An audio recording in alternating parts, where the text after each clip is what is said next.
Welcome to my 2-minute course that is just a little longer than 2 minutes. I'm going to do a quick educational video on improving bag mask or bag valve mask technique.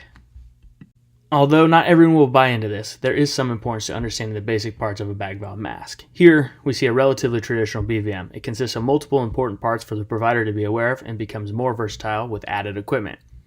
In order to put all the pieces together, we must have a basic understanding of the primary components of a bag valve mask, as well as a couple accessories not often utilized.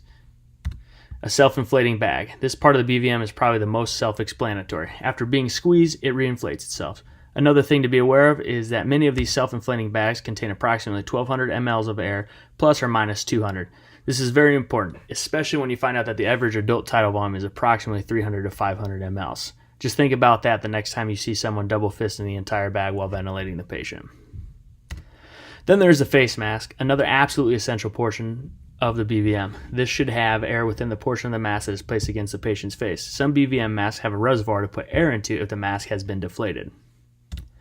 A pop-off valve is another component of a BVM, but is not found on all models. A pop-off valve is more often found in pediatric and neonate variations of the device. A pop-off valve, often referred to as a pressure relief valve, serves the purpose of preventing overpressurization of the lungs.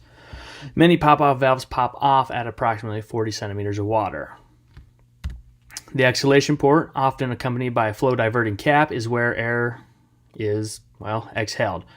Knowing where the exhalation port is located and how it functions is important. Why? Because it is where the PEEP valve will be inserted. The PEEP valve is an underutilized tool that can be added to a BVM providing positive end expiratory pressure, or PEEP. Able to be adjusted from 5 to 20 centimeters of water, not only does this accessory assist with oxygenation, but prevents absorptive atelectasis and can be utilized for pre-oxygenation and nitrogen washout when utilized prior to RSI. End tidal CO2. Yes, the same T-piece used for confirmation of endotracheal tube placement after intubation. This is another underutilized piece of equipment that can be used to determine the effectiveness of your ventilation and ventilation technique. If attached, it is attached between the bag valve mask and mask on the exhalation port. When attached to an appropriate monitoring device, a breath rate can be readily identified breath by breath. Trending the end tidal CO2 levels can also be performed and titrated to the desired CO2 level. When a PEEP valve and end tidal CO2 T-piece are added to a BVM, more effective ventilation and oxygenation can occur and be more easily monitored. Don't forget about the oxygen inlet and reservoir bag. I won't go into depth here, just add O2. Here is another variation of the previously mentioned BVM setup. Note, this variation of the device lacks a pop-off valve but has a pressure monitor in place of it. A pressure monitor is valuable and can assist the provider in delivering the breath to maintain appropriate breaths within the normal pressure range. According to many sources, there is this thing called a gastric sphincter opening pressure. This is a pressure at which the gastric sphincter, leading to the stomach, opens and air is pushed into the stomach, increasing the risk of aspiration.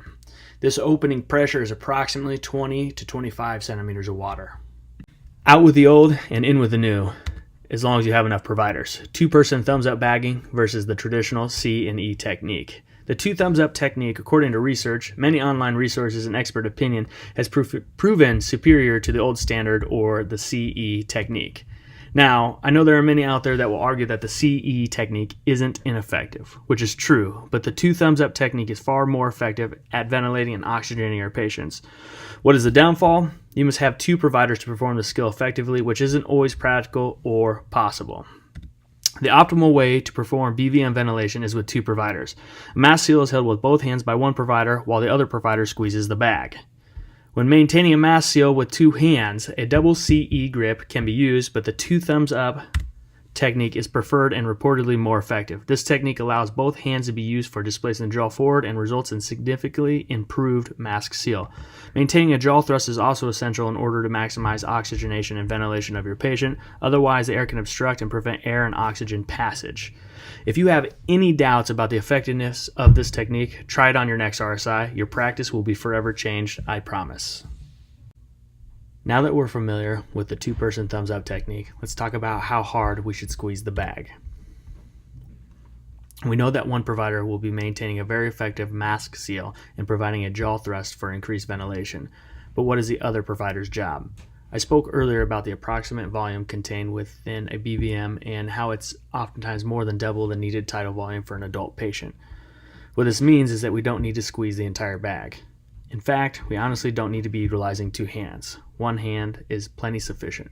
The bag should be squeezed just enough to cause visual chest rise and fall, as well as producing end-tidal CO2 waveform return.